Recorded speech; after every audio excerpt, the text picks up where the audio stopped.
தேதி அன்னைக்கு எங்கள் மாநில மாவட்ட செயலாளர்களும் உயர்மட்ட குழு மீட்டிங் இருக்கு. அன்னைக்கு அந்த அறிவிப்பு என்னோட யாரும் கூட்டணி வைக்கிறாங்கன்னு கேட்குறீங்களா, நான் கூட்டணி வைக்கிறது கேட்குறீங்களா? அதாவது முதல்ல 2ஆம் தேதி மாநில மாவட்ட எங்களோட உயர்மட்ட குழு சந்திக்க இருக்கின்றோம்.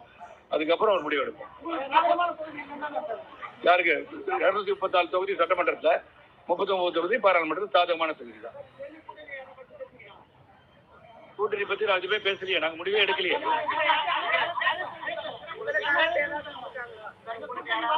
அது நான் 2ஆம் தேதிக்கு அப்புறம் சொல்றேன்.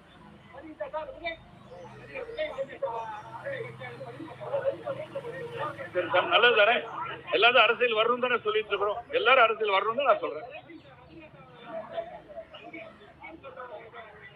இதுக்குள்ள இது ஒரு திருமண நிகழ்ச்சி வந்துட்டு போறேன். அதெல்லாம் நீங்க கேட்டு அவர் தெரிஞ்சுக்கோங்க. அவரை பத்தி ஆய்வு செய்து அது என்ன நீங்களே தெரிந்து கொள்ளுங்க. இதுக்கெல்லாம் நான் பதில் சொல்ல தயாரா. நான் முற்போக்கு சிந்தனையாளர். பொருளாதார அடிப்படையை மக்கள் எப்படி உயர வேண்டும், மக்களின் வாழ்வாதாரம் எப்படி உயர வேண்டும் சிந்தித்துக் கொண்டிருப்பார். இதை பத்தி பேசுறதுலாம் எனக்கு நேரம்